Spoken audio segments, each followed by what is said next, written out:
Good afternoon. My name is Kenji Taguma of the Nichi Bei Foundation, publishers of the Nichi Bei Weekly, Japanese American community newspaper.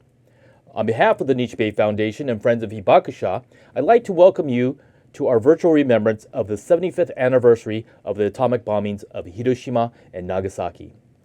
Of course, we would have loved to have held a public ceremony outdoors in honor of the legacy of those who perished in the bombings, as well as the hibakusha, or atomic bomb survivors.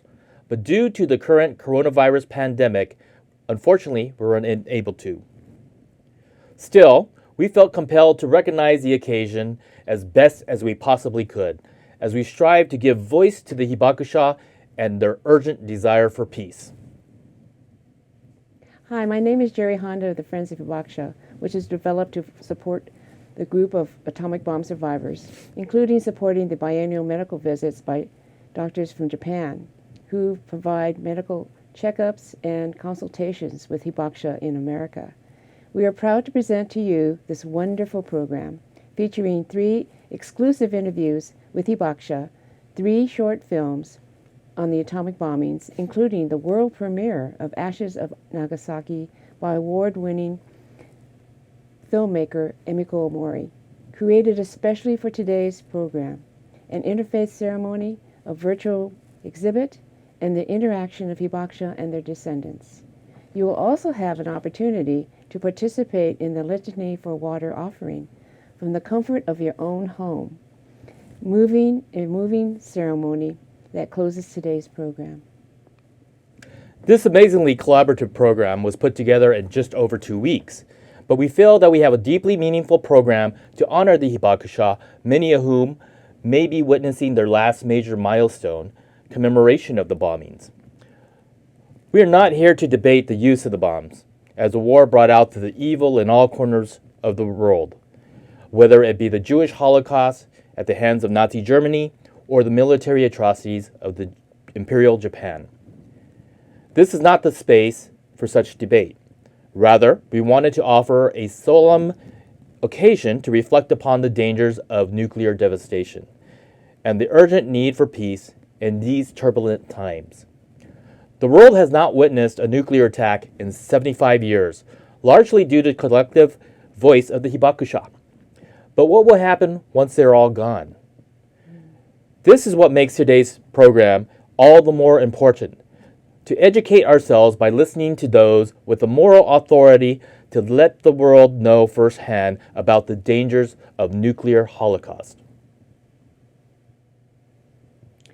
We'd like to start today's program with an interfaith ceremony to remember the victims of the atomic bombings, led by the Japanese American Religious Federation of San Francisco. We will start with an opening prayer by Reverend Deborah Lowe Skinner of Christ Episcopal Church, Seiko Kai, followed by Reverend Joanne Tolosa and Reverend Alan Matsui of the Concord Church of San Francisco, Reverend Grace Suzuki of Christ United Presbyterian Church, and Reverend Ronald Kobata of the Buddhist Church of San Francisco.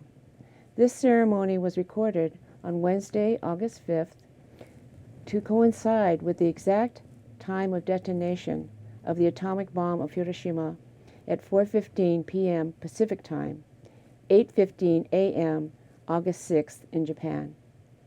At that time, Reverend Kobata hit a gong to mark 75 seconds of silent meditation in honor of the victims of the bombing. Please feel free to offer your own prayer or thoughts for peace in whatever way you feel comfortable.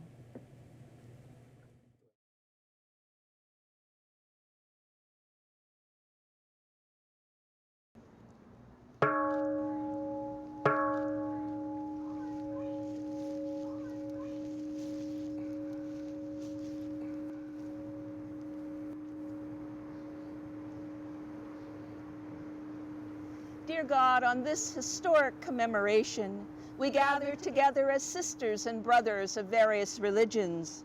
We together pray for those we love but see no longer.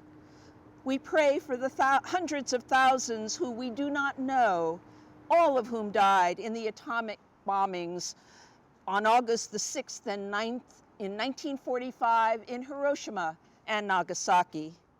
We also pray for all those who suffered and died in the aftermath from radiation poisoning, from physical and mental trauma, and from all other collateral injuries. We pray, dear God, that your almighty power continue to bring healing, peace, wisdom, reconciliation, and resolve, that all forms of warfare and inhumanity committed of man against man may cease once and for all.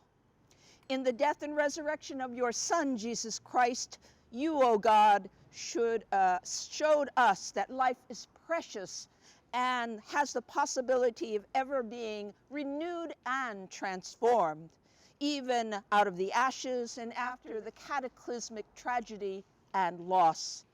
Gracious God, surround us and all who mourn this day with your continuing compassion and grace. Shore up our hope and resolve to be and to do better, to sow peace and understanding, and to help heal the suffering and injustices in this world with abounding love for you and for our neighbors of all races, religions, and creeds, from one end of the earth to the other, in your name and to your glory. Amen.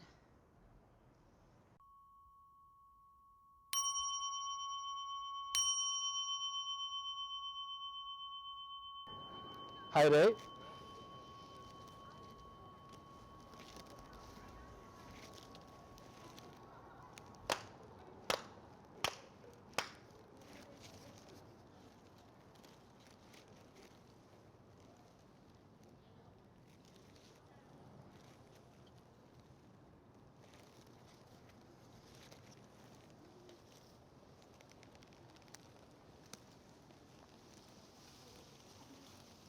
Please bow your heads.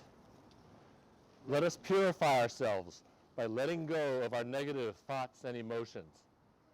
Let us open our spiritual hearts to the way of the universe, feel deep appreciation for the gifts of life, and express our gratitude by honoring the memories of those who were victims of the atomic bombings in Hiroshima and Nagasaki 75 years ago.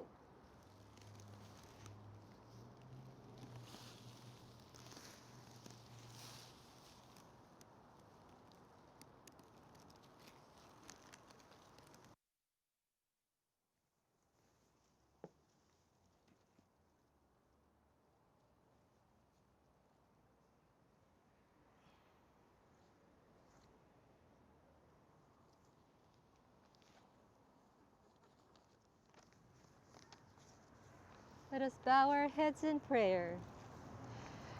Dear Divine Parent of the universe, we deeply thank you for your unconditional love and infinite blessings, which allows us to sustain our precious gift of life. This afternoon, we of the Japanese American Religious Federation of San Francisco are deeply humbled and grateful to gather here today at San Francisco Japantown's beloved and symbolic Peace Plaza to offer our hearts and officiate this special ceremony, to pray for lives devastatingly lost, and to urge for peace throughout the world. May we acknowledge the preciousness of our own and all others' lives. May we help one another and live in harmony. May we change our hearts to reflect your love in all we do. May peace begin in our own hearts. May our actions form a peaceful world where each is respected and fulfilled. May we all live with our hearts one with you, Divine Parent Kami. Dear ancestral spirits, we are here to fondly remember you, express our love, apology, and sincere prayers for your eternal peace and happiness. The hundreds of thousands of you who have gone before us, losing your lives 75 years ago and thereafter, resulting from this country, our country, the United States, atomic bombings of Hiroshima and Nagasaki in August of 1945 and its horrific after effects. At this remembrance service, we include 3 Hiroshima survivors from our Konko Church of San Francisco who have since transitioned to their eternal spiritual form: Reverend Mrs. Fumiko Matsui, wife of 3rd Head Minister Reverend Fumio Matsui, and dear mother of Reverend Alan Matsui and his 4 siblings. and devout believers from the Okubo family, dear Sisters Kei Yoshioka and May Hartman. Dearest Mitama ancestral spirits born out of the Hiroshima Nagasaki atomic bombings and after effects, you were given the gift of life in this vast and endless universe, and tragically it ended abruptly in 1945 for the majority of you. You will be remembered eternally, your lives retold from generation to generation, hopefully as the first and last civilian populations in the world to experience firsthand nuclear weapons of mass destruction. We revere you as the ancestral spirits of our homes, our own divine spirits. We beseech you, stand by us, receive the favor of Divine Parent Kami, and help us to fulfill our urgent task for peace to resound throughout the world, for your countless generations of descendants to come and all people. We deeply and wholeheartedly pray for your eternal peace and happiness. May you be at ease knowing that our founder Konko Daijin taught us, whether in our physical or spiritual form, the universe is our eternal home. Please continue to protect us, guide us, and enrich us, that we may never lose the way of faith and hand it down to all generations, especially as we continue to navigate close to 5 months of sheltering in place during this COVID-19 pandemic and social unrest for true equality. Please accept our humble interfaith prayers and rituals today. Dear ancestral spirits resulting from the Hiroshima and Nagasaki atomic bombings, we deeply, deeply thank you for you on this day, this very moment. Hibakusha no Mitama no Kami-sama, arigatou gozaimasu. Mitama no Kami-sama, o sewa ni natte orimasu. Go meifuku o inotte orimasu. As you were.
Hear these words from the Christian scripture in the New Testament, from Philippians chapter 4, verses 6 and 7.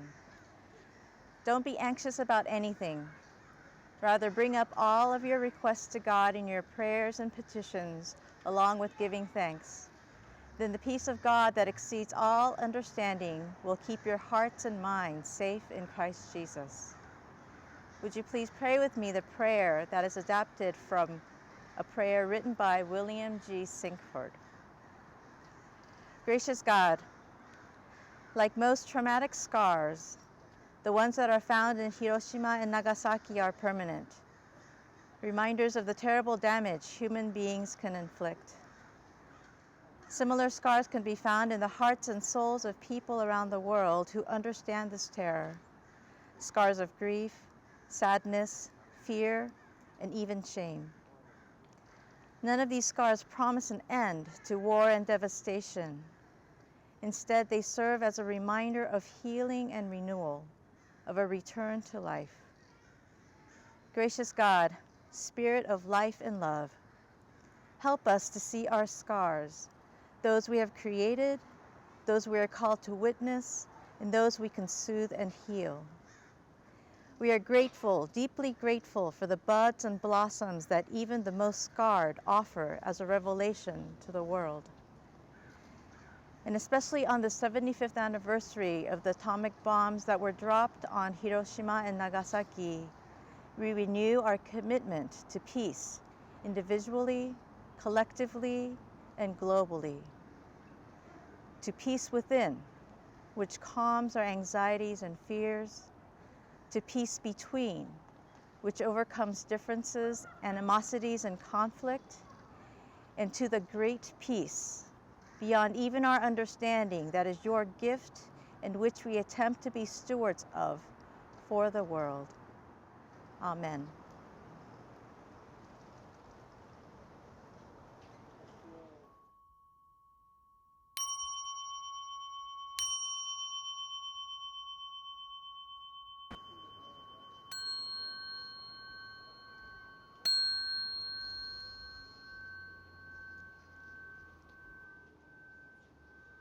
Fujo mida nyorai niu dojo sankakushi. We respectfully acknowledge the presence of Amida Tathagata entering this gathering place as we humbly offer tsuru for solidarity. Fujo shaka nyorai niu dojo sankakushi. We respectfully acknowledge the presence of Shaka Tathagata entering this gathering place as we humbly offer tsuru for solidarity. Fujo jippo nyorai niu dojo sankakushi. We respectfully acknowledge the presence of Tathagatas of the Universal 10 Directions entering this gathering place as we humbly offer tsuru for solidarity.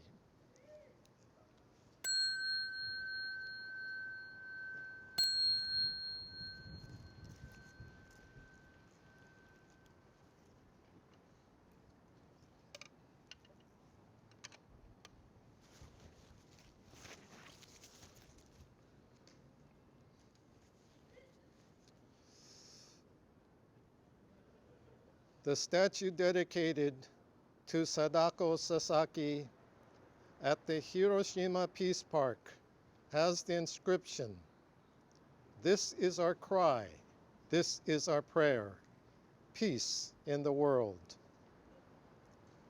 The fountain at the Nagasaki Peace Park has a plaque with the words, "This fountain is dedicated to the children of Nagasaki who died crying for water."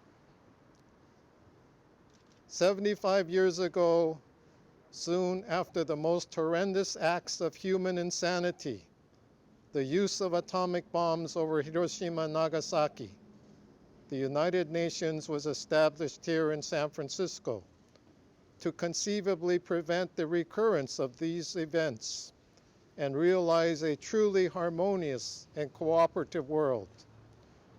Today, some 3 generations later, we are still waiting while anxiously seeing the consequences of the original ideals not being realized, and now compounded by environmental destruction, the COVID-19 pandemic, and persisting injustices and inequities. So, as the 1970 folk song questions, when will we ever learn? Let us persevere in realizing that we are all pieces in the Buddha's golden puzzle of love and light that connects the world. We must keep our peace bright and strong. We will try to be kind and honest with all beings, including ourselves. We will try to think clear and helpful thoughts, to speak clear and helpful words, and to do kind and helpful deeds, knowing that on what we do now, depends not only our happiness or unhappiness, but also that of others.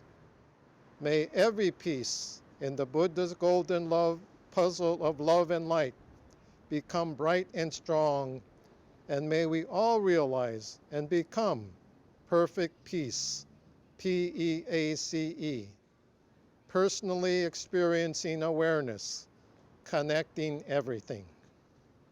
In gratitude, Namo Amida Butsu, Namo Amida Butsu, Namo Amida Butsu, Namanda Butsu, Namanda Butsu, Namanda Butsu.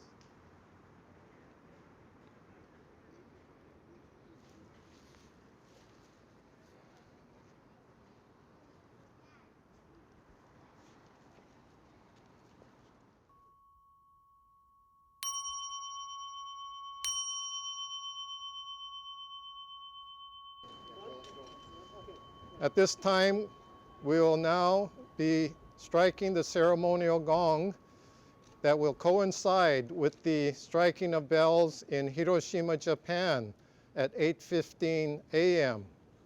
on August 6th, which was when the bomb dropped 75 years ago. And we will strike it once here and wait 75 seconds to commemorate the 75 years that have passed since that initial tragedy.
Namanda, namanda, namanda, namanda, namanda, namanda, namanda, namanda.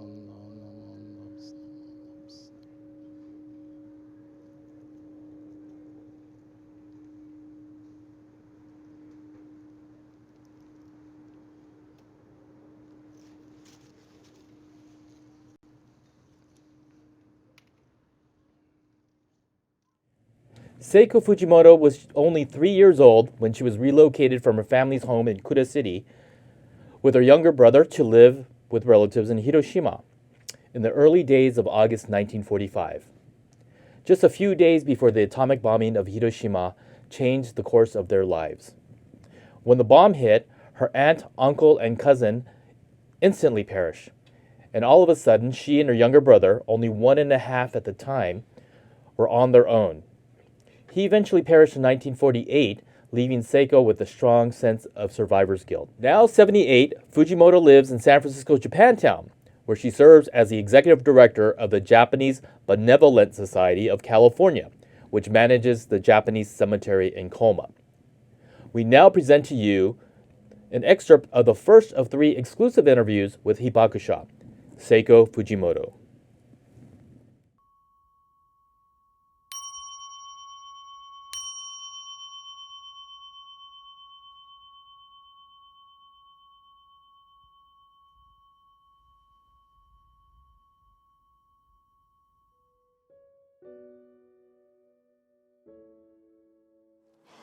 This is the Hichigo-san for the children's service. And then oldest one is me. And then I was 7 years old. And then my brother is 5 years old, as for the boy. And then my sister at 3 years old. And this picture was done 1948, November 15th. Yeah. I moved to Hiroshima August 2nd or 3rd.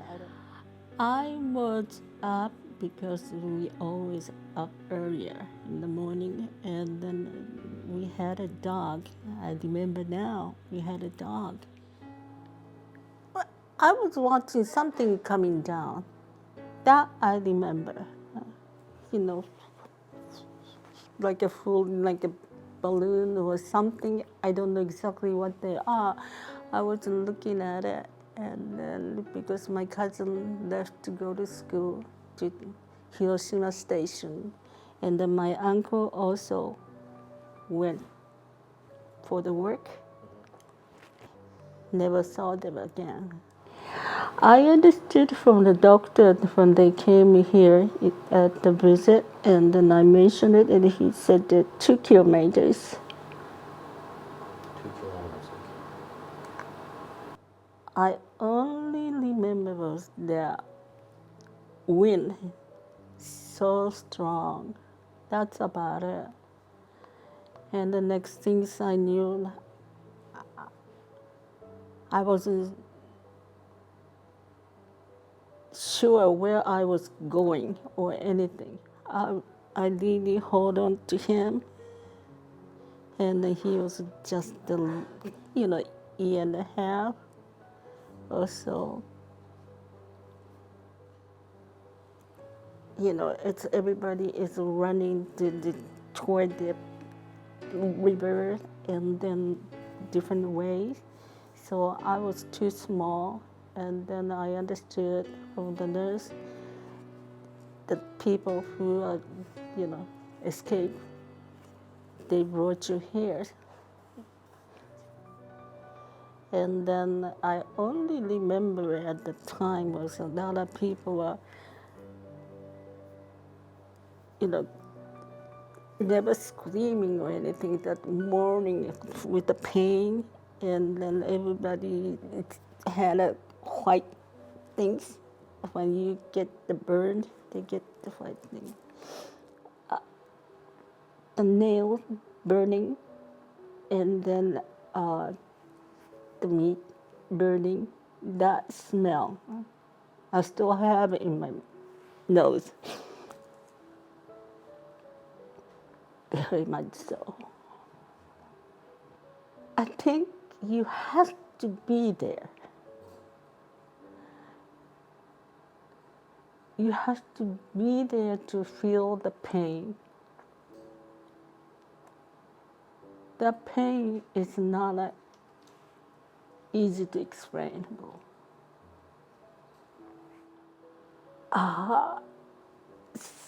Some of them are like my brother's age, is just looks like it sleeping there, but it's dead.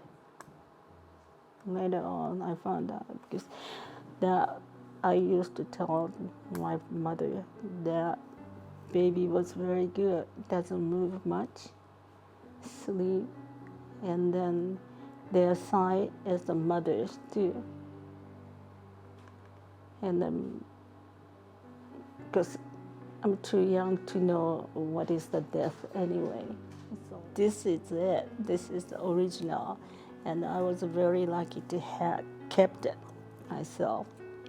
And especially my brother. After 6 months later, he died with leukemia.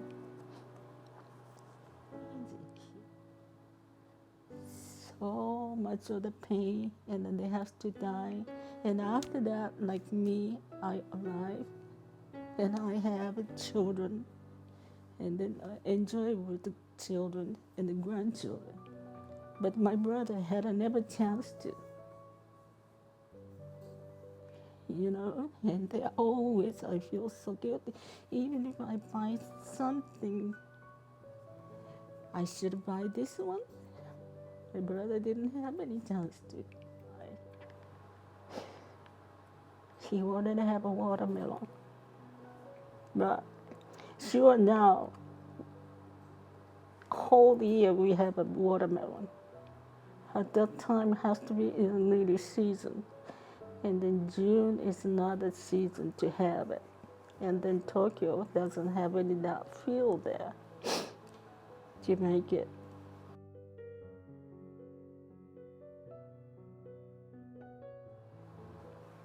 So I couldn't eat watermelon. I never touched it after my brother died. Well, before we left in Hiroshima and curated another day, I was told not to tell anyone where you come from.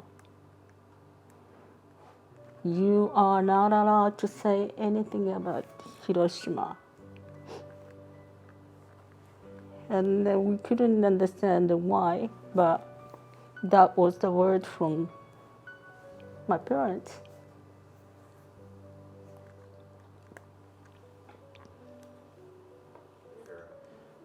What would happen when you mentioned that you were from Hiroshima? That was really the long time left. That probably I was in high school, the girls of the high school. And then they said, oh, wow, you are in atomic bomb. Yes. And then said, well, my mom said you shouldn't tell those things because if you do that, no one get married with you. So just don't say it. And then I wasn't so sure what was the reason that no one get married with the girl from Hiroshima. And then later, my grandparents showed me the pictures of how the baby was born, you know, just one eye, and then those severe handicap, everything. It's to me, if you don't have any casualties, you are the winner. But even just one person who is as a casualty is dead, and then you are already loser too. And then they should learn. They should learn what is the album that does affect you. Children. Doesn't have to talk adults. Adults people is not going to listen anyway. They don't know anything. They are more made up their mind. But the children with a round table with another country, each other, that might be understand each other and what is wrong, what it has to be. And then should visit Hiroshima Museum. That is the place that will tell you what is the hell, what is the heaven. When you go inside to see the demonstration, displays and everything, that's hell. That's hell. But when you get out, just hear the children's voices, laughing, running around. That's heaven. So there is two places in one there.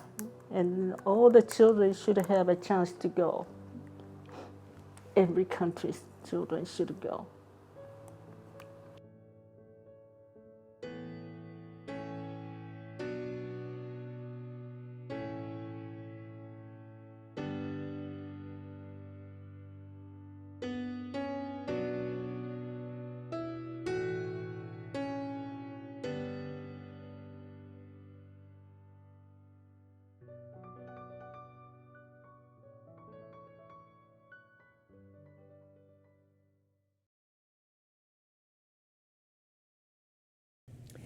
Next, we'd like to introduce a film by Bay Area filmmaker Kathy Sloan.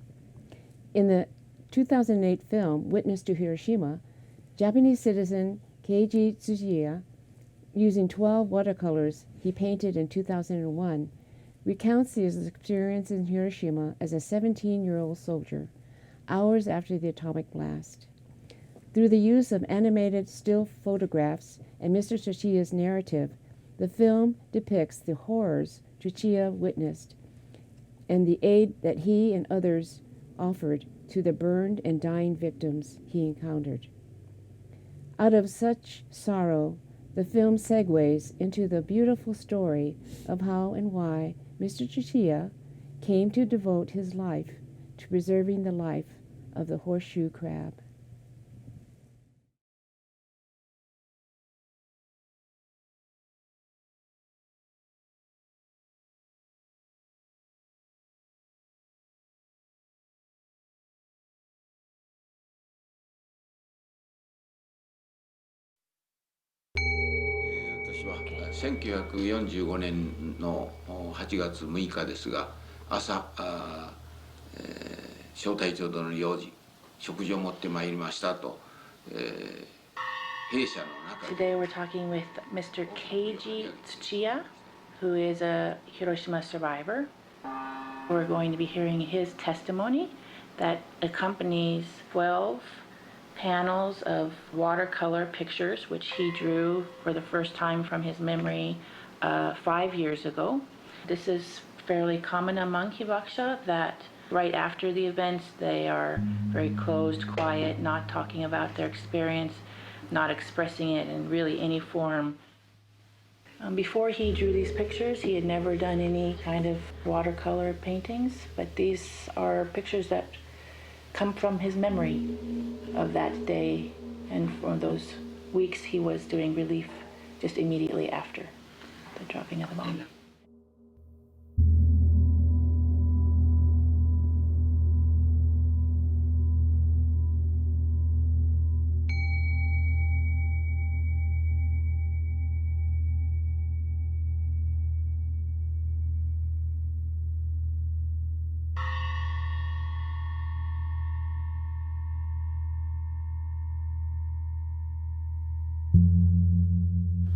私は1945年の8月6日ですが、朝。It was 1945, August 6th, that I was away from Hiroshima, 13 kilometers.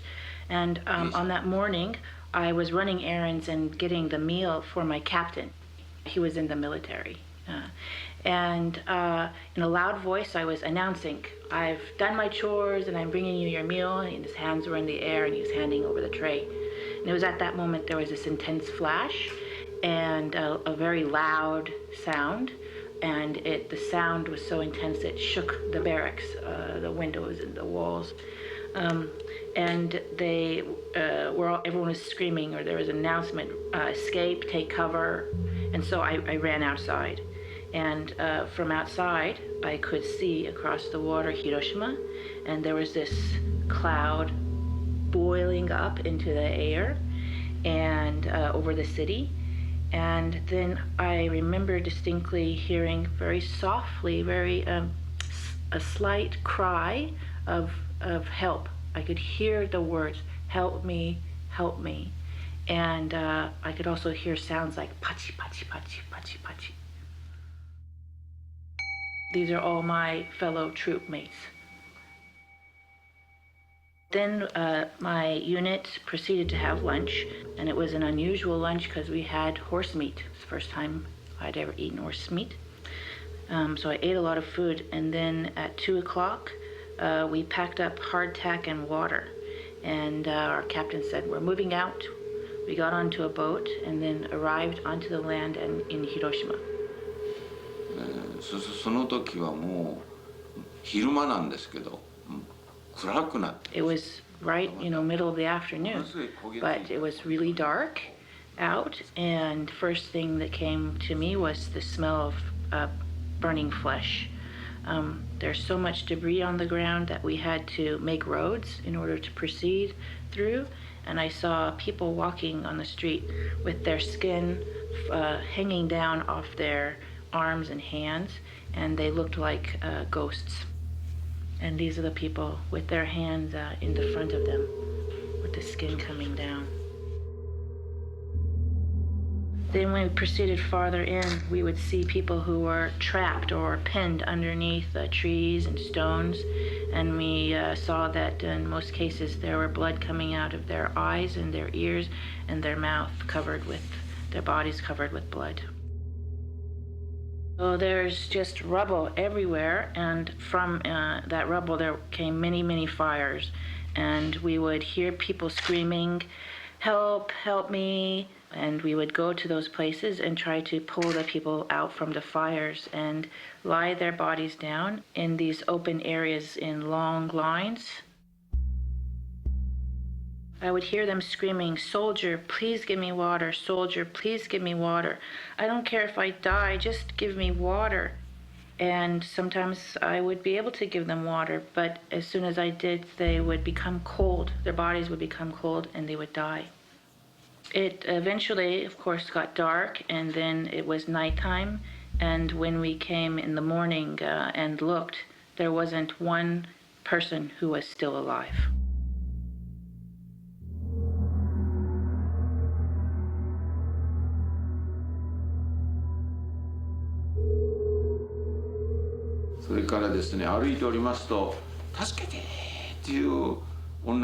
Then we were walking along and we could hear a woman's voice, just very faintly saying, "Help me, help me." So we went towards the voice and were digging and digging. And when we finally made a hole, this incredible amount of steam came up from the hole. And we looked in to see this woman, and she was steamed. She was boiled to death, and her skin was swollen and almost to burst, and we couldn't figure out how she was asking for help.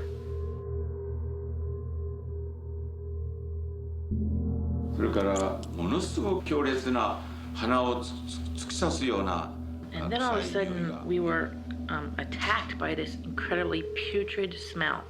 And we looked around and found this swollen dead horse. And the captain ordered us to dig a hole. And so my fellow soldiers, we would put several layers of towels around our mouth, tie them around our head, and then we would, in teams, start digging the hole. And then the captain would say, "Okay, time to change, switch groups." And then Tsuchiya-san and his team would run away as far as they could get to get some kind of breath of fresh air, pull the towels off, and just get some relief from the terrible smell. They would dig the hole, and then we put rope around the feet of the horse and then pull the horse into the hole, put the earth on it and bury it afterwards, and then there was this incredible feeling of relief afterwards.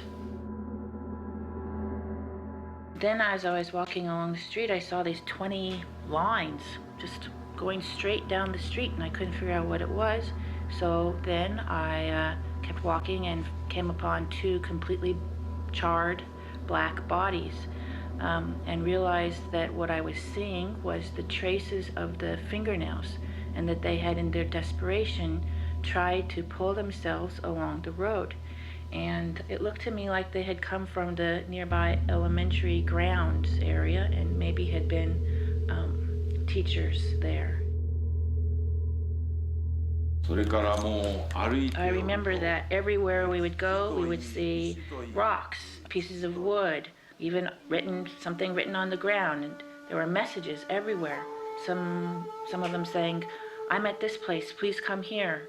So we knew that these were messages from family members or friends looking for other family members and friends.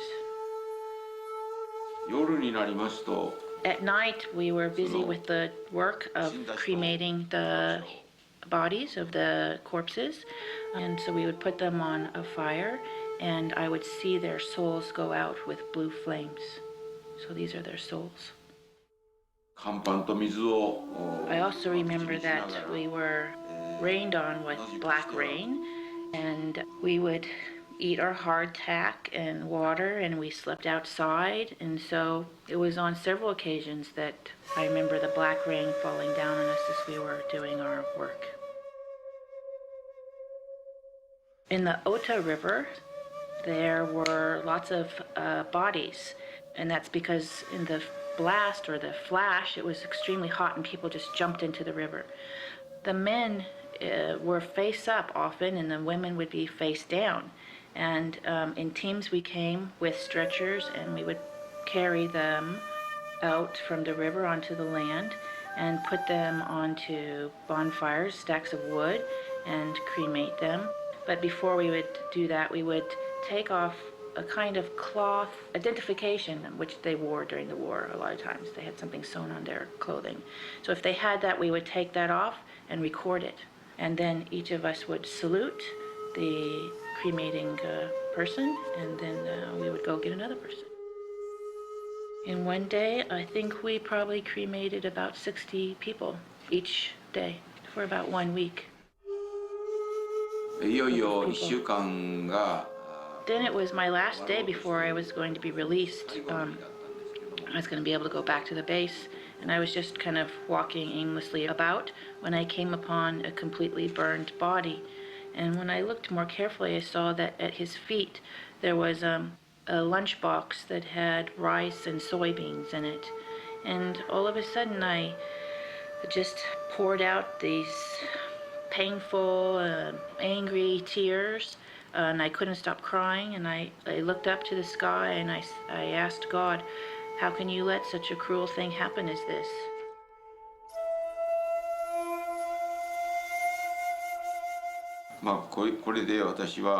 So it was the next day that I was able to return to the base, and then on September 13th, I was demobilized and I went home.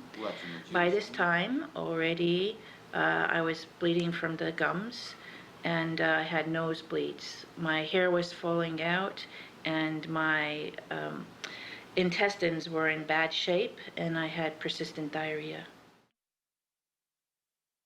I remember that a lot of my friends who were in junior high with me were, healthy so they could go to college.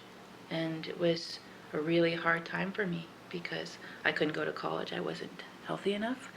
And then finally, I was able to go to Hiroshima University. After he graduated from college, he was able to get a job as a science teacher for junior high school in a place called Hisashi Junior High. And it was there that a friend, actually someone who worked at that school, said, hey, where you come from, coming from where you do, you should know a lot about horseshoe crabs. And he says, no, I don't know anything about horseshoe crabs. He goes, I got a person you need to meet. Well, the person I was introduced to was a doctor, and his name was Hiroyuki Nishi. His last name's Nishi. And he was a specialist, and I might say obsessed with horseshoe crabs. And he said to me that he was looking for someone who would follow in his footsteps and continue his research on the horseshoe crab. Right near where I lived, there's a bay called Tomioka, and in it were tens of thousands of horseshoe crabs. And then the city decided to fill in this land. Well, the horseshoe crab has to have water, and it is with the filling up of their habitat, it completely took away their water. And so they died. More than 10,000 of the tens of thousands that were living there died.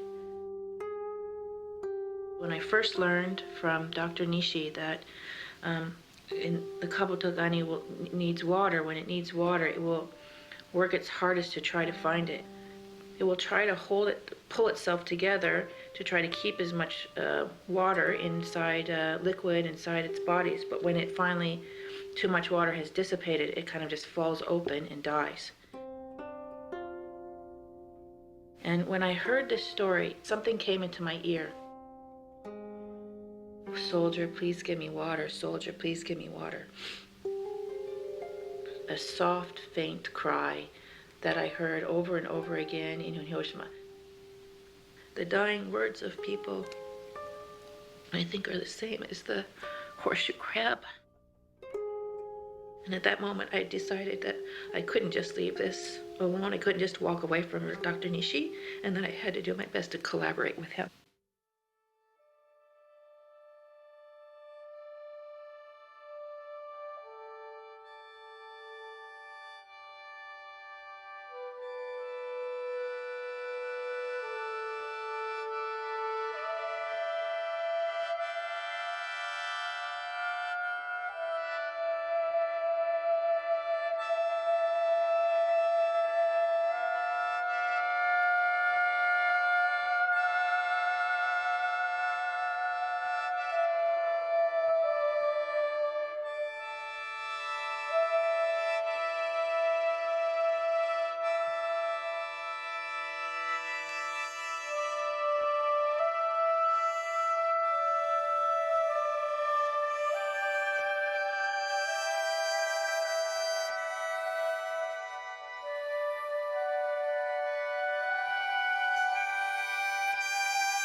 Jack Moto Dairiki, 89, is a native of Sacramento, California, and currently resides in San Francisco's Japantown after retiring from a career as an architect.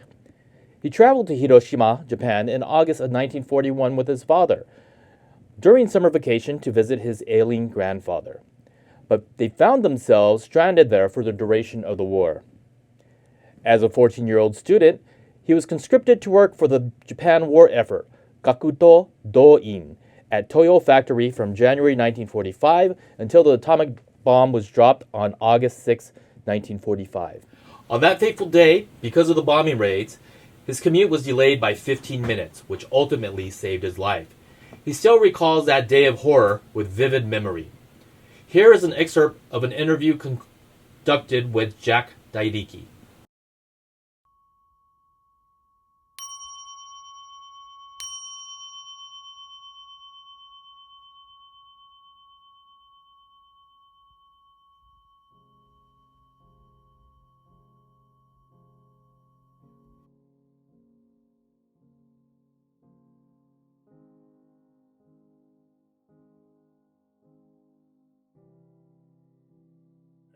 1941 spring, we received a letter from Japan. My grandfather was ill. So my father and I, my father being the firstborn, I being firstborn as a grandson, want to visit the grandfather in case he passed away. And my father planned a summer vacation trip. We left San Francisco beginning probably first day on August 1941. So that's was a trip. And on the beginning of September, of course, we school here, a school, grammar school in Sacramento would start. So the plan was to return to the United States before the school started. But on September of 1941, we found out there was no ship traveling from Japan to the United States. So we found out we were stranded in Japan. And that's where I ended up. So from 1941 until I returned to the United States in 1948, I was in Japan, all through during the war. So in January of 1945, I started to work as a gakoto doin, which was a term used with a student who drafted out of his classroom to help for the war effort, or work for the war effort. So when we're still students, so we had to take roll call. But on the fateful morning of August the 6th, the train was delayed by bombing raid, which was a constant everyday occurrence. And the train was delayed by about 15 minutes. But this delay of the train of about 15 minutes saved my life. Because when I left the home, I told my father that we were supposed to report to the factory, but from there we were to march in into Hiroshima City as a fire prevention brigade, which means turn down roads of home for fire break. And by 8:15, the area was clear. And all of a sudden we heard and saw the 3 bomber in the sky approaching Hiroshima. But strangely, there was no alarm going on. So we were out in the open and we were wondering, how come there's an aircraft in the air and no alarm? And now it's 3.5 miles, they were calculated, from the hypercenter of Hiroshima atomic bomb. And when that exploded 3.5 miles away from where I was, it was a blinding flash, about 10 times brighter than the sun, they say. And when center explosion, they say, with 10 million degrees centigrade. And when the bomb exploded, it was about a mile above Hiroshima City. And so at the ground zero, it was several thousand degrees centigrade. As we know, we find out that 1,500 degrees centigrade will melt a steel bar into a liquid. So whatever it was in that area, was about 2.5 mile radius, so 5 mile diameter, everything in that area was disappeared, burned, explosion with an atomic bomb. Hiroshima City was the 10th largest city in Japan. 50,000 structure, probably 100,000 was damaged right away. There were 55 hospitals in Hiroshima. Only 5 hospitals remained standing to be able to help the injured, probably the outskirts of Hiroshima City.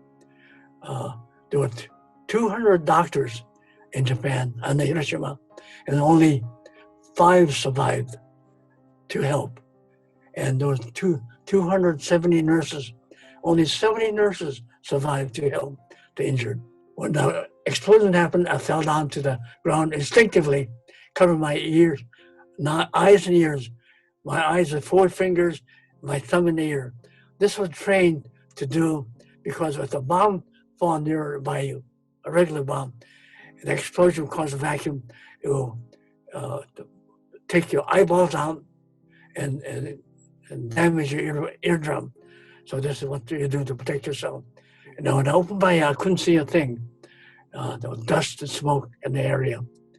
Then I heard a classmate running toward a bomb shelter created for us about 1,000 yards away. So I started following the footstep noise and followed them. And when I got to the bomb shelter, which is elevated elevation, I looked back into the city, and all I could see was Hiroshima City covered in smoke and fire. And in the center of it, the mushroom cloud that we're so very much familiar with, climbing up into the air, a couple of miles up into the sky. And seeing that, I escaped into the bomb shelter. And perhaps about an hour or so later, curiosity brought us back to the bomb shelter entry to look and see what's happening. And then we noticed that the mushroom clouds to break out into a cumulus cloud, and the thunderstorm and black rain was falling someplace. And we saw a single casualty walking in front of the bomb shelter about 100 feet away. And all we could see was a young lady, her was burned off, and her arms stretched out in front, walking like a ghost. And we saw rag hanging from the arm. And we realized later it wasn't a rag, it was her clothes. It wasn't her skin hanging from her body. And we've seen that we retreated to the bomb shelter. And just imagine, why was this happening? What happened here? We have not many injured people in our bomb shelter. But about 3 o'clock, we're finding out a report from a teacher. If you live away from the city, and if you're not injured, and you could walk, you could leave the factory. So that was the first time we left the bomb shelter. And then I noticed a ghost train coming out of Hiroshima toward our way. So I ran and hopped onto it, and all the windows of the train were blown out. The side that faced the bomb was blistered, the paint was peeled.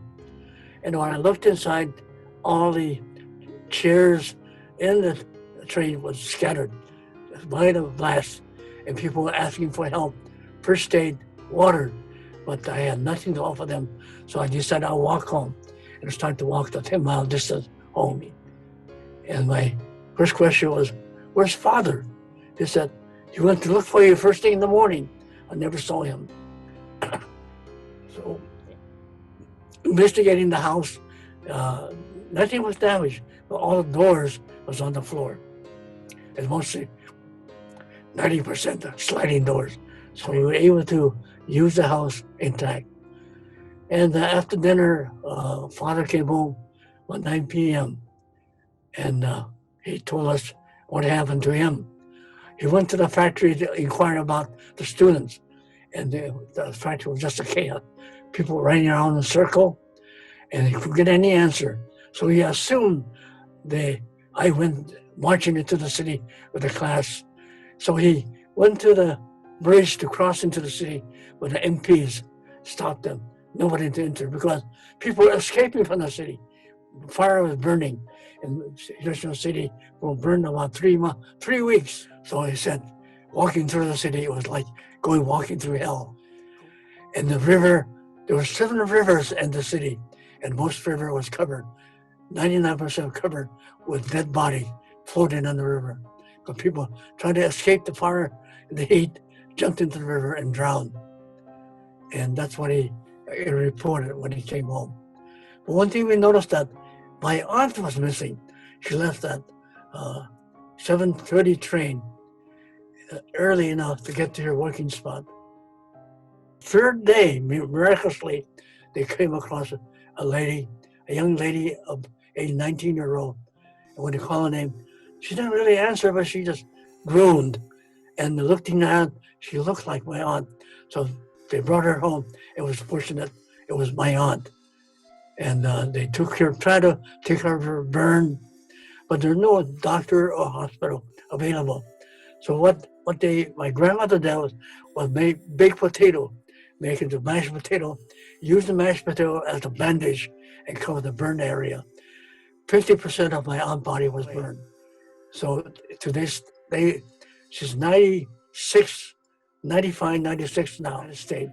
So I try to get back to the United States as soon as possible, but it took me 3 years to get any approval to travel back to the United States. Weapon use. We had no idea, of course, about atomic bomb and the radiation effect. And we were trying to educate the world about this. It's a poisonous bomb, and it lingers in your body to remaining for hundreds of years. People who live downwind from the atomic bomb get affected. Even if there are no injuries to them, if you get doused by the black rain that came out of the cumulus cloud, the thunder cloud above Hiroshima, if you get doused by it, a week later, they start to bleed from the gum, nosebleed, and the hair start to fall out. And there's a radiation effect and die about a couple of weeks later. They pass away. We know about record and try to tell the people. And the survivor, they want, the women especially, they will not expose themselves to being, they saying they're hibakusha or the victim of the radiation because nobody will marry them. Their offspring, if they have offspring, will be affected by the radiation, and it might be a deformed body, or there's no baby will be born by the effect of the radiation. And this is the thing that we tend to learn from the bomb. Of course, we used to have maybe 200 people every 2 years be examined by the doctor that come from Hiroshima to examine the survivor, to keep record how our body is changing. And now, last year, we had, out of 200, only 33 people came for exam. In other words, all the rest of them passed away or unable to travel to come to the free examination. And as long as I can, I want to speak out and talk to people and educate them. With probably about a dozen countries now have atomic weapon. The main therefore Russia and United States have 60% of it, but other 40% or maybe the last 20%, India, Pakistan, Iran, and so forth, they all claim to have some kind of atomic bomb. And it's amazing that so far, this is the 75th year, nobody have used it so far.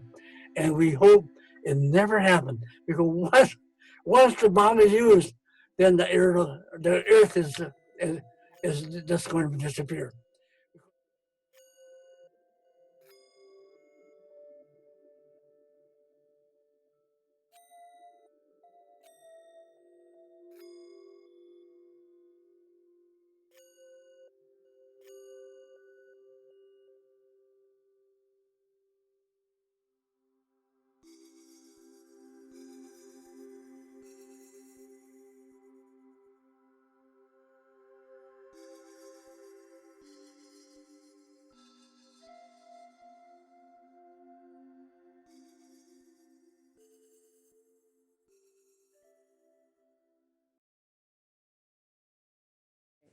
Takashi Tanimori, The World I Want to Live In, explores the 40-year struggle of Takashi Tanimori, a Hiroshima bombing survivor and Baptist priest, to forgive Americans for the atomic bombing that flattened Hiroshima and killed tens of thousands of people, including 6 members of his family.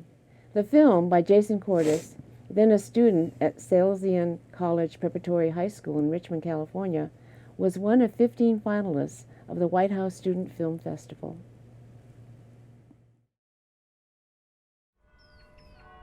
I was returning to Hiroshima 1 year after the bombing. I remember the end of 1945, I was told Hiroshima will not see the new life for the next 75 years. I went to the river right behind the station. Then once again, the memory of that morning, August 6th, returned. My parents, I said, what can I do? After I cried, I looked. My eyes caught something against the embankment, the river, sticking out from the earth, looking toward the heaven. Against pitch dark, burned, the scars, the darkness emerged. A blade of grass.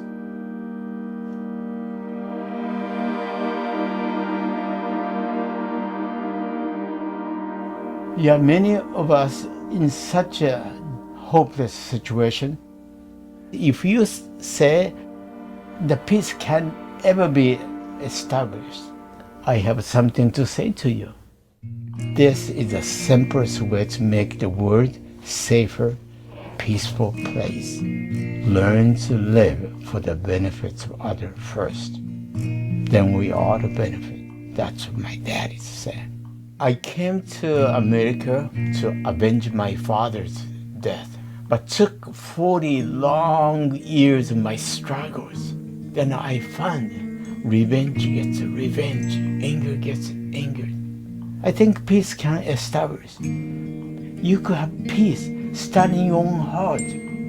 What kind of world I want to live in? Yes, the world without nuclear weapons, world without violence. We could create a world without those things if the human heart, individual desires, how can I live for the benefit for you? I met the blade of grass in a hopeless environment. When you look around, in the midst of the sufferings going on, and that blade of grass emerges in your heart, that changes, that makes the world, that kind of world you want to live in.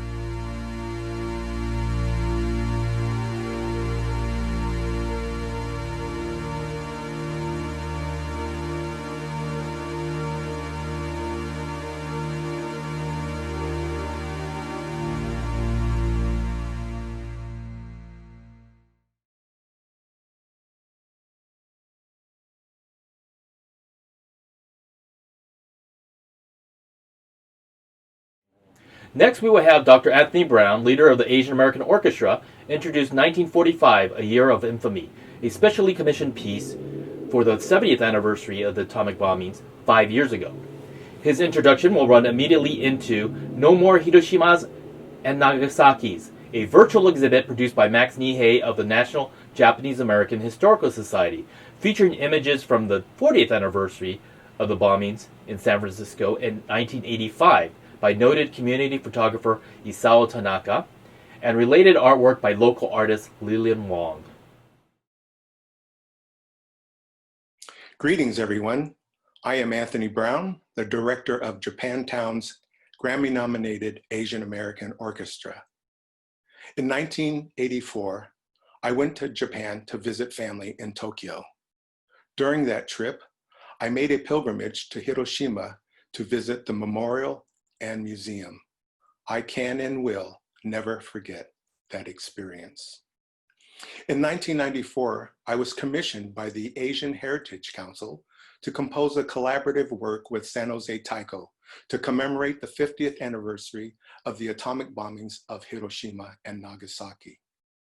The extended piece entitled Never Again, or Mo Shimasen, was programmed with Late August, the National Japanese American Historical Society's commemorative events and exhibition at the Fort Mason Art Center, and for its premiere performance on August 9th at the 1995 Neomachi Street Fair. In 2015, the Asian American Orchestra with gospel chorus Voices of a Dream premiered 1945, A Year of Infamy, to commemorate the 70th anniversary of the atomic bombings. 1945 premiered at the 42nd Annual Neomachi Street Fair and was later performed at the San Francisco Asian Art Museum. Janice Mirakatani, San Francisco's second poet laureate, read her commemorative poem, August 6th, to open our performance on August 6th, 2015, at the Asian Art Museum.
if you are ill, you will be healed.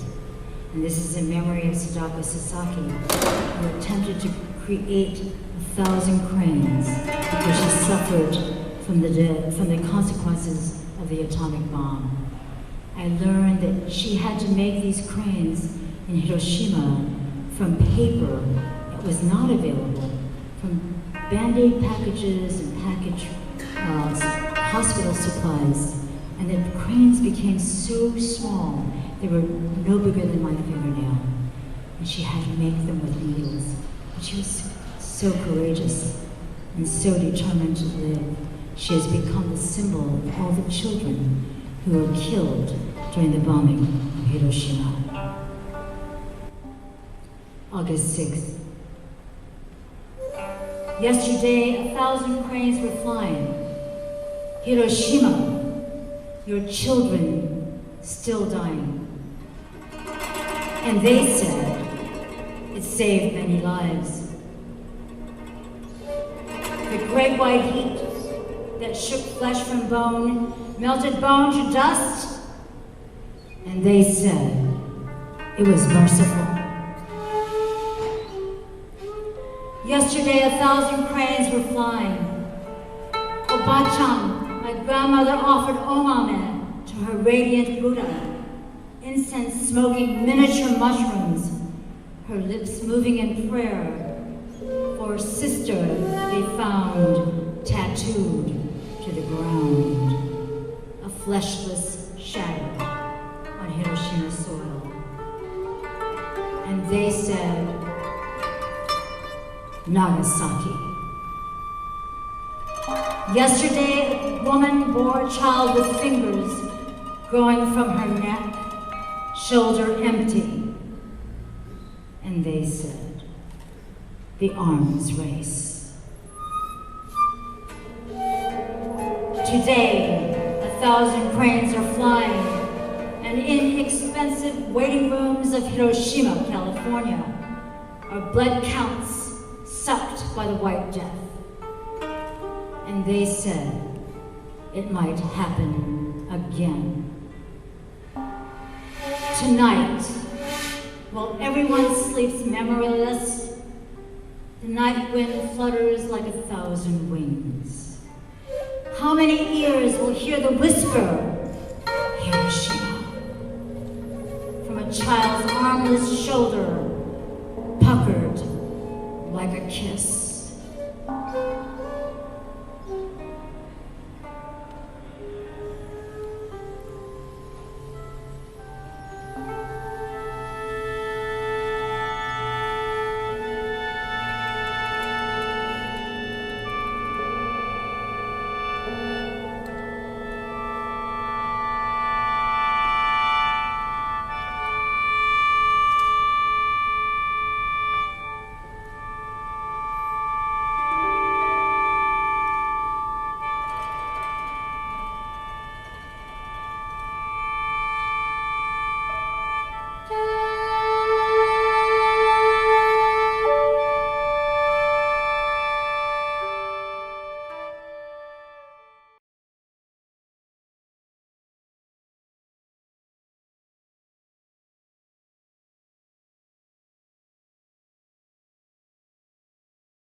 Nobuwaki Hanoko was born on December 25, 1944, in Nagasaki Prefecture.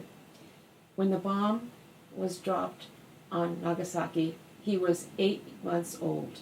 Upon his father's return from his military duty in Taiwan, the family moved to Kumamoto, then to Fukuoka, where his mother died of leukemia when Nobuwaki was 6 years old. His sister also died of leukemia within a year. After graduating from the Kanto Gakuin University Graduate School of Theology in Yokohama, he traveled to the U.S. He graduated from the Colgate Rochester Divinity School, Crozer Theological Seminary in Rochester, New York, and also attended the Graduate Theological Union in Berkeley, California. He served United Methodist churches in Alameda, San Francisco, Sacramento, and Berkeley, and retired from active ministry in 2007. He has authored the book On the Back of a Buffalo and Eucharist. He is now 75 and resides in Daly City, California.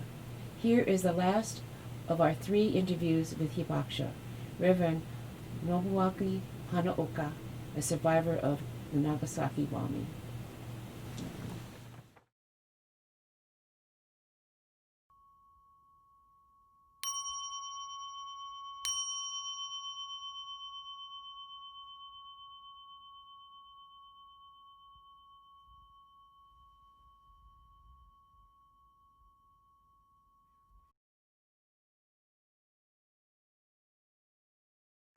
See, my name is Nobu Hanoko. I was born on December 25th, 1944, about 20 miles from the city limit of Nagasaki. We're in between Sasebo and Nagasaki.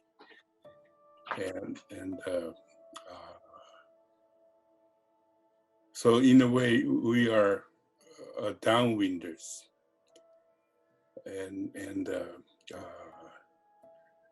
So when the atomic bomb fell on Nagasaki, I was only 8-month-old baby. In other words, I have no personal recollection of what the devastation of the city was like. And people who saw the devastation of the city, the bodies piled up, still smoldering, skin, dangling down from the faces, eyeballs sticking out and begging for water. And the moment you give them some water, they just collapse and die. And people still have a nightmare, after 75 years. But I didn't have that. But in Fukuoka, when I was 6 years old, my mother died. And then a few months later, within the same year, my sister died of leukemia. And as far back as I can remember, they were both in bed, looking very pale, very weak. I think the leukemia does that to you.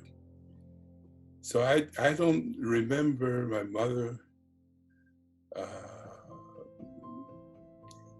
up and around. She was always in bed. And my mother was always concerned about me. And, when she died, I was in the first grade. My brother came to fetch me. And I remember running across the schoolyard with my brother crying. And when I got home, everybody was there crying. So I remember vividly the day she died and how sad it was, because she never really had a chance to live and enjoy motherhood. When I was about 22 or something like that, my brother died of a mysterious illness. When the doctors performed the autopsy, they found that his internal organs had deteriorated, as in the elderly man. And I thought maybe that had something to do with the radiation. And I asked the doctor if that was the case, and he said he wasn't sure. But he did say that, being exposed to radiation, anything could happen. It's like having a time bomb inside of you. right after my sister died, my father wanted to know what was going to happen to the rest of the family. And the doctor said if he was exposed to the same amount of radiation as his mother and sister, he may not live to see his 10th birthday. You know, I was only 6. I didn't know how to process that kind of thought, that I only had 4 years left. And I was so shocked and depressed and withdrawn. I was not able to utter a word for months. And then my 10th birthday came and went without an incident. In a way, I was relieved, but at the same time, the feelings of guilt. You know, why did such good people like my mother and my sister have to die, and I, good for nothing, I'm still alive? And I was almost always apologizing for being alive. And later on, when I began to associate with hibakushas, I learned that it was common, quite common, to have that kind of feelings. It's called the survivor's guilt. And another thing that I remember was that, you know, people telling us, my relatives are telling me, don't tell anybody that we used to live near Nagasaki when the bomb fell. Because if they know that you are a survivor, no one will hire you, no one will marry you, because you never know when you get sick and die. So I you know, even though I was spared from the initial impact of the radiation or the explosion of the atom bomb, I was suffering mentally and socially all my life. And it never left me 75 years later. You know, so I would say nuclear bombs simply don't simply kill you, but make you suffer all life. It was the fact that they all felt that those who died immediately after the bombing were the lucky ones, because they were spared of the long sufferings, pains, and nightmares, and so forth. And every time I catch a cold or something, I always felt that this is the end of my line and ready to go. So I couldn't really plan on anything, you know, long terms. So that was personality that was created by the atomic bomb. So Friends of Hibakusha was basically a support system for the hibakushas, so that they could talk about their experiences without, you know, making people being annoyed of hearing the same stories. You know, I think I'm just about the youngest among the survivors, hibakusha. and I'm getting old. and I want to speak up as much as possible before I can't anymore. So I really think that nuclear bomb is not just a bomb. It's a means of indiscriminate killing, mass destruction, and creators of mass misery. So what we need to do is to make sure that there's no more war.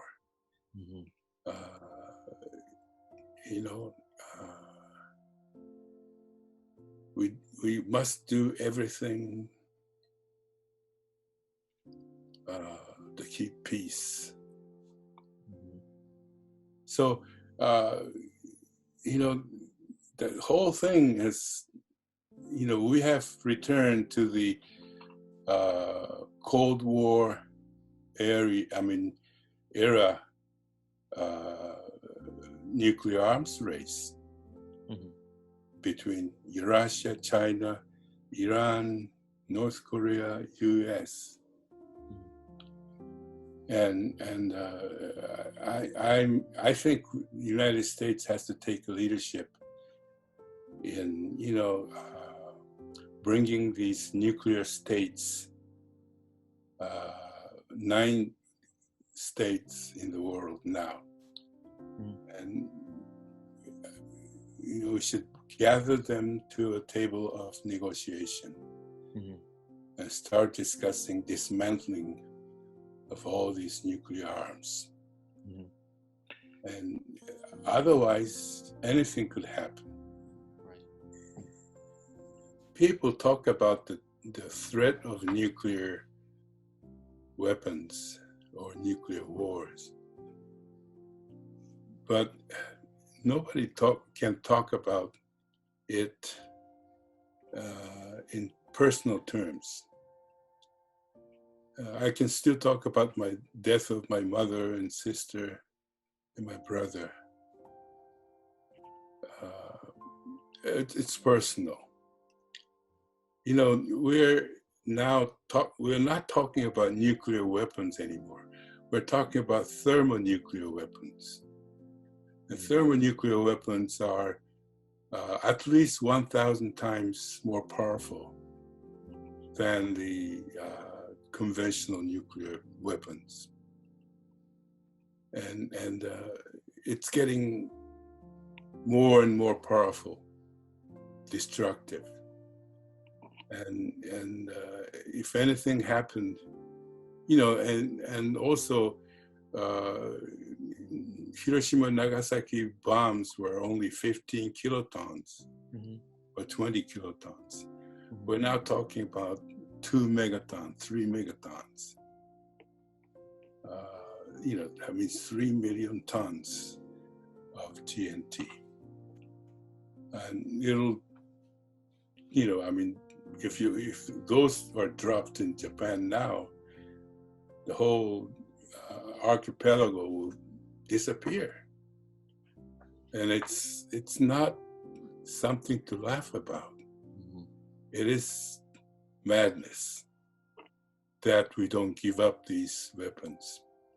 So I think we need to just start, keep talking about how crazy it is that we can't let go of these killing machines.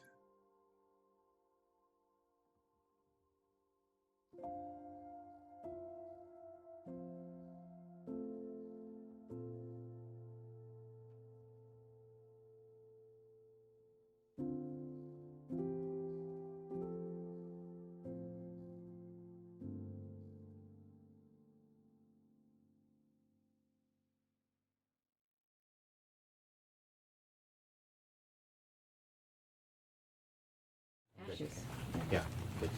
Next, we have a very special treat, the world premiere of Ashes of Nagasaki by acclaimed Bay Area filmmaker Emiko Omori, winner of the Sundance Documentary Cinematography Award and National Emmy for Rabbit in the Moon.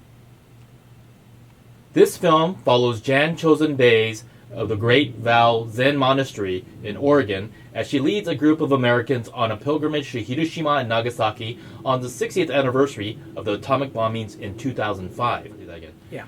In this poetic short film, made especially for today's event, the group offered some 500,000 Giso prayer flags to honor those who perished in the atomic bombings and survivors. We really appreciate Emiko for putting this film together for this event.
I had been doing child abuse work for about 10 years, and I was in a state of burnout, or we call it compassion fatigue, secondary trauma, when you have seen so many horrible cases of abuse, talked to so many kids who've been horribly traumatized.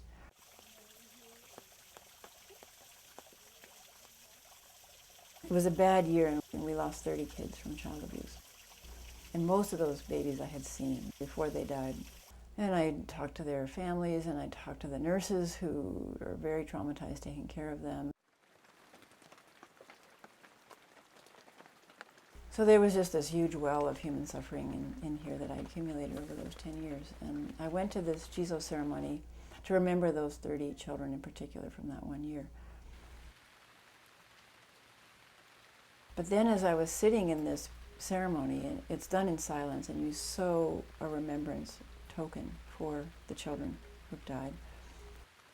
And what I did was I made a little cape, and I took some eucalyptus leaves, and I sewed them into 30 of them for the 30 children, into a little old-fashioned raincoat. In Japan, they wear raincoats made of straw or leaves. I put that on the Giso in the garden. And then did the ceremony, and then I had to fly home fairly quickly. But as the plane lifted off, I just felt pounds lighter.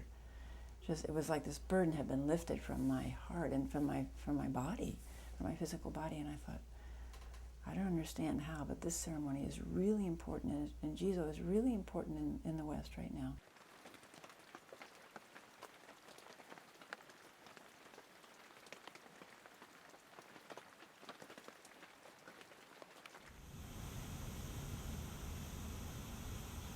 I visited the Peace Museums in Hiroshima and Nagasaki. And I was so stunned by the exhibits, and especially the exhibits of the children, where they just have these little fragments of a lunchbox or a sandal or a school uniform. And I hadn't realized before that there were so many children killed. They had mobilized them to the center of the city to clear fire lanes. And so they were at the epicenter, thousands of kids, when the bomb exploded in Hiroshima. And they were just vaporized.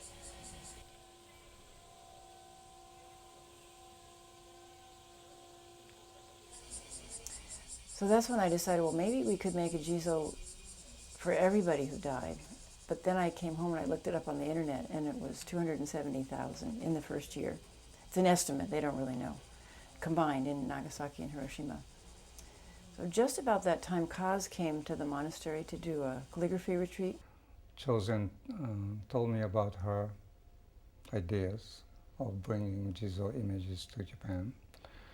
And I said I would be happy to help her. And we visited Hiroshima and Nagasaki in December 2003. and I tried to help her making contact with officials and some people in Hiroshima and Nagasaki, and try to translate and sort of facilitate some meetings. We brought some of the panels that we had made because we realized, well, maybe we have this idea, but maybe the Japanese don't want us to bring these things. So Kaz and I came to Nagasaki and we met with some of the survivors. There were about 8 at the table, and we sat down, and they seemed very a little bit disconnected, which is unusual for Japanese. So I was a little alarmed that they seemed so reserved when I explained the project. But then when I unfolded the prayer flags, the atmosphere changed completely. They just became animated, excited, talking to each other, showing each other the panels, passing them around, smiling. And then they looked up and they said, nobody from America has ever done anything like this for us since the war. And that was the moment that I knew that we had to do this. Letting people know that this was so important in Nagasaki, especially because they're kind of neglected down here in terms of peace, peace people coming.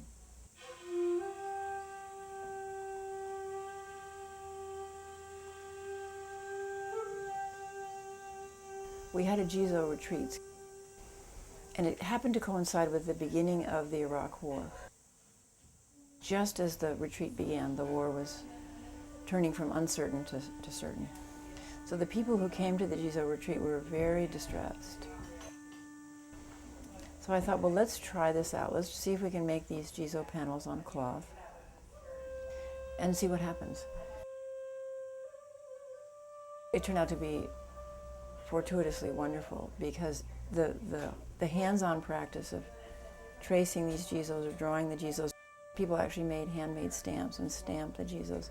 And with each one, you remember this is somebody who died in Hiroshima and Nagasaki.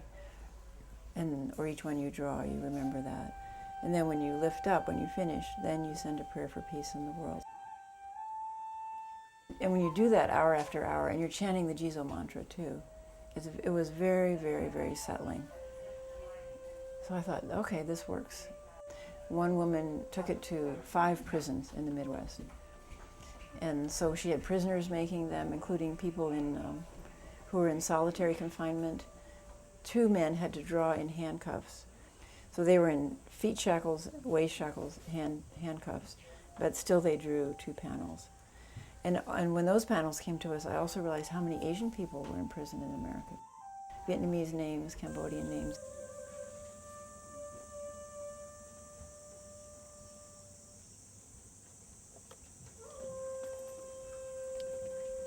People all over the world started responding.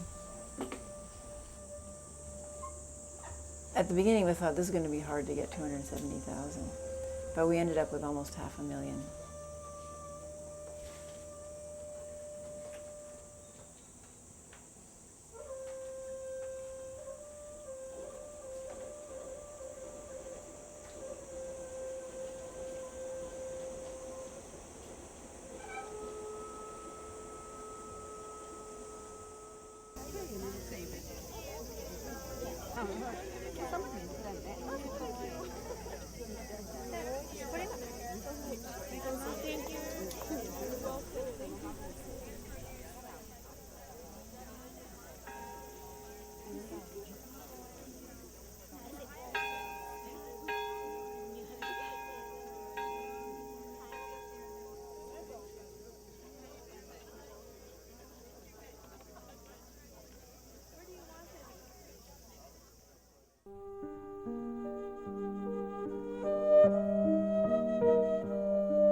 When we were doing the 1 minute of silence during the pilgrimage here in Nagasaki, I was thinking about the people that were vaporized, and I realized, well, when they were vaporized, they just became the dust of the earth circulating in the atmosphere. And that dust doesn't go away. And we're breathing in now the dust from thousands of years ago, the dinosaur dust. So I realized, oh, we're all breathing in all the people that were vaporized. And of course, the people that were born right around the time of the bombing, we really breathed in a lot. We took in a lot of that physical energy, the molecules of those people that was in the atmosphere circulating around the world, but also their psychic energy, so their spiritual energy we also took in. That also lasts forever. So we are literally all survivors, all hibakusha.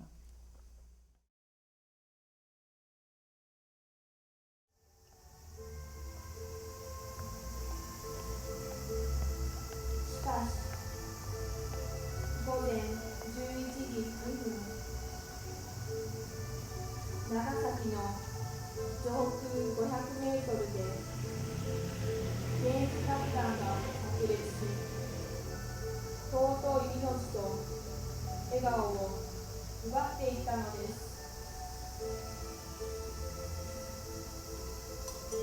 爆発の瞬間、ものすごい爆風と数千度という想像もつかない高熱。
Next, we will have Nancy Yukai of Suzu for Solidarity talk about Sadako Sasaki and the paper cranes, and how the paper cranes have become a worldwide symbol of peace. She will also be followed by the reading of Sadako's peace statue inscription by Takeno Kota and Yuta Suzuki in Sendai, Japan, the daughter and grandchildren of San Francisco-based hibakusha Seiko Fujimoto, whose interview we presented earlier today.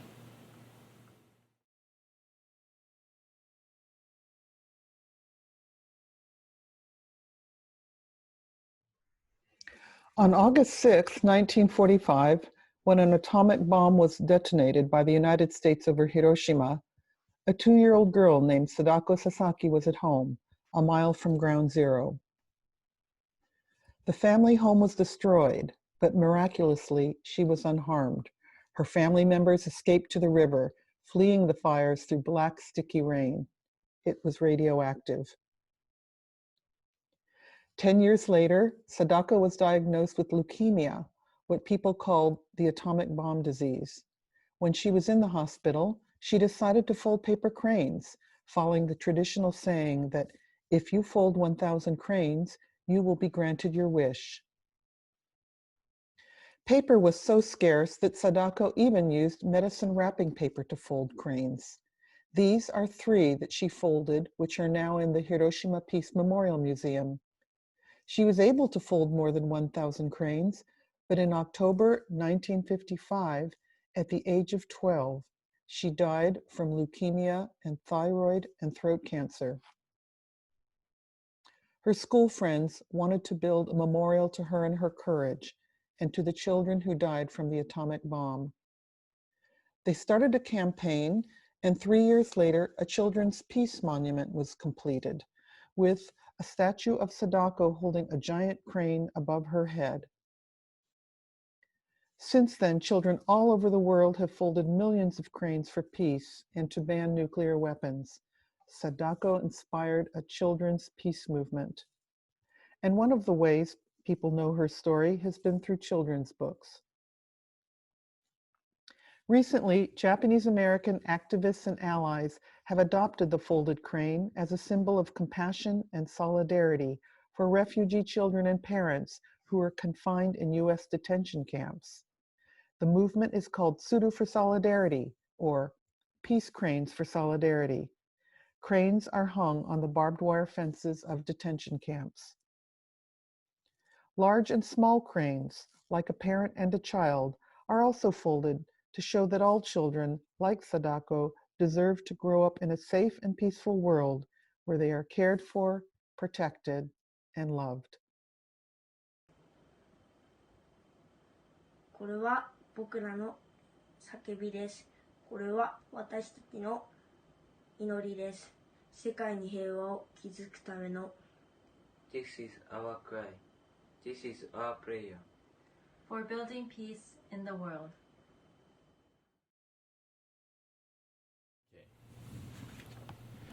And now, as we come closer to the close of our virtual remembrance today, we will have a reading of an excerpt of the joint Interfaith Statement on the 75th anniversary of the atomic bombings of Hiroshima and Nagasaki. To do this, we call upon faith leader Reverend Michael Yoshi, who recently retired from the Buena Vista United Methodist Church in Alameda, as well as Mariko Lindsay, a hibakusha from Hiroshima, and descendants of hibakusha, including Lincoln Joe, Suzanne, Michi, and Sachi Yoshi. Lincoln is participating in honor of his grandmother, hibakusha Reverend Fumiko Matsui of Konko Church of San Francisco, while Suzanne, Michi, and Sachi are participating in honor of their mother and grandmother, hibakusha Michiko Tatsuguchi. This will be followed by closing remarks by Reverend Yoshi.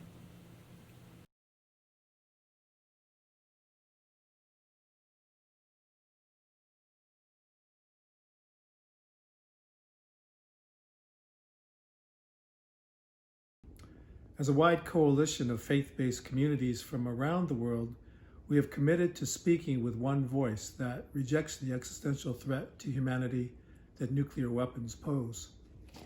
We reaffirm that the presence of even one nuclear weapon violates the core principles of our different faith traditions and threatens the unimaginable destruction of everything we hold dear.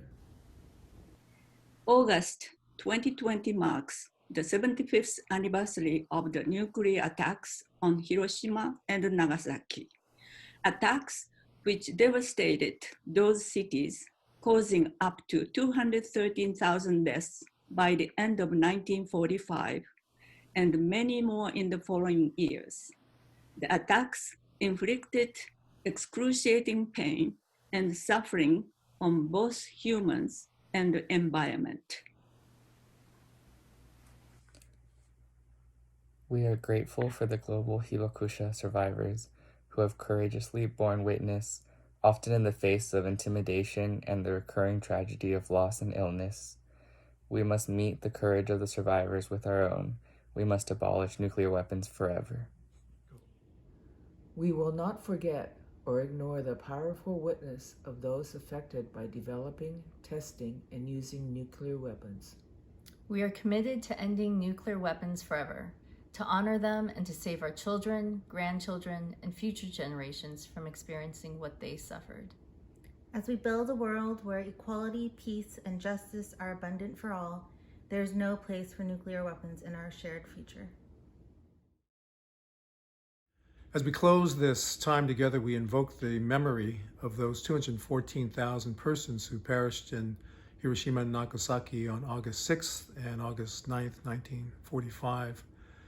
We remember those hibakusha who have passed away during these past 75 years. We also remember those hibakusha that are still living, and especially thank Jack Dairiki, Seiko Fujimoto, and Reverend Nobuwaki Hanoko for their personal testimonies today.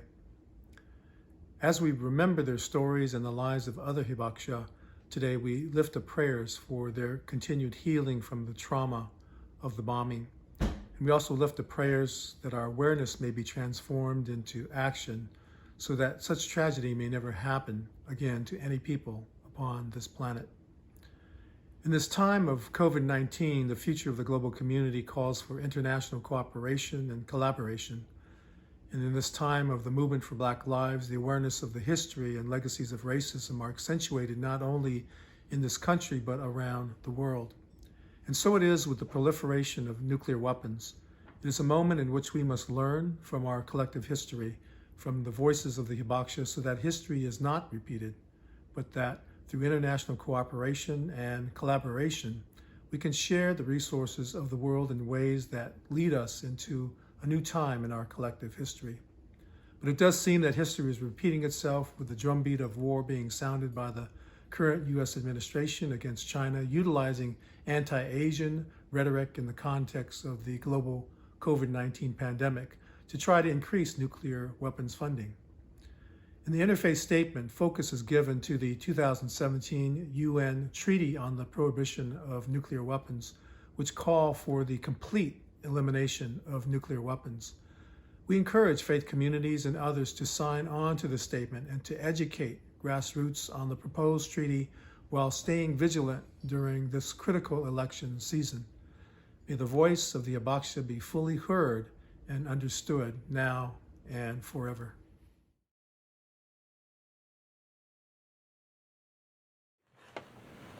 On behalf of the organizing committee of today's event, we thank you for joining us in this truly memorable 75th anniversary commemoration of the atomic bombings.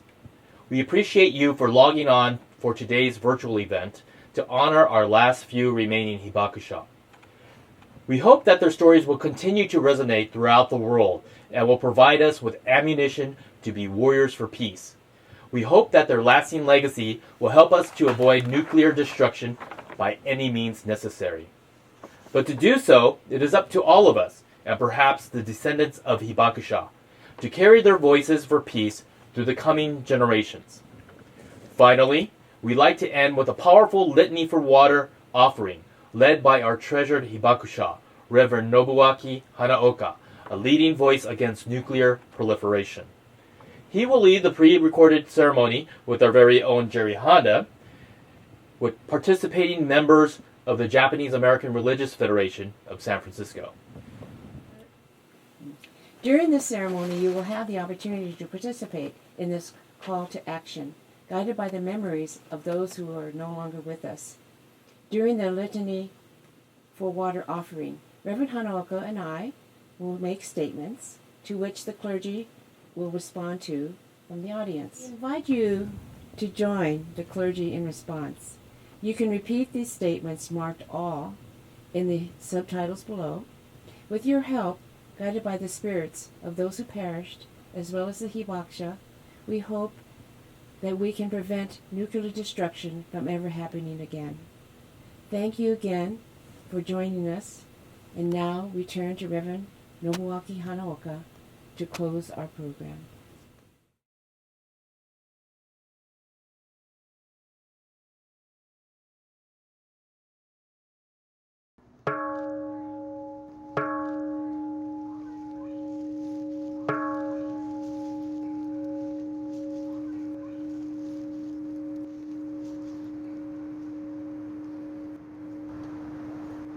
8:15 in the morning of August the 6th, 75 years ago. The first atomic bomb was detonated in the sky above the city of Hiroshima. The explosion formed an enormous fireball. Its surface temperature reached 13,000 degrees Fahrenheit, twice as hot as the surface of the sun. The fireball grew larger and larger in midair, and when it touched the ground, it incinerated everything in its way, including innocent men, women, children. Many of them instantly evaporated, and those who survived it were severely burned and dehydrated. Water, give me water. Give me water, please. The weak voices of those ghostly figures in procession pleading for water still echo in our ears. We offer them a cup of water to quench their thirst. 3 days later, at 11:02 a.m., another atomic bomb was dropped on Nagasaki. The fireball ignited the fire of hell throughout the city. Water, give me water. Please give me some water. I am burning, pleaded the faint voices of the ghostly figures. How can we forget their voices? We offer them a cup of water to ease their pains. Repose in peace, for we shall never allow such evil again. Repose in peace, for we shall never allow this evil ever again. The pleas for a peaceful and nuclear-free world by those who suffered unspeakable pains and griefs in Hiroshima and Nagasaki shall never be silenced. Let us offer them a cup of water to quench their thirst for peace. As we pour water to the altar, let us renew our commitment never to allow such sufferings and destruction as we have seen in Hiroshima and Nagasaki to be repeated anywhere on the face of the earth. No more Hiroshimas, no more Nagasaki's. We commit all our spiritual resources to leave our posterity a peaceful and nuclear-free world. No more Hiroshimas, no more Nagasaki's. As we pour water on the altar, let us pray for the world of peace, justice, compassion, courage, and hope. Let us keep hoping and working until such weapons of mass destruction is eradicated from the face of the earth. We shall always be a people of peace, justice, compassion, courage, and hope. No more wars, no more nuclear weapons. Now we invite the clergy representatives of congregations of various faith traditions to pour water on this statue.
This concludes the ceremony of water offering.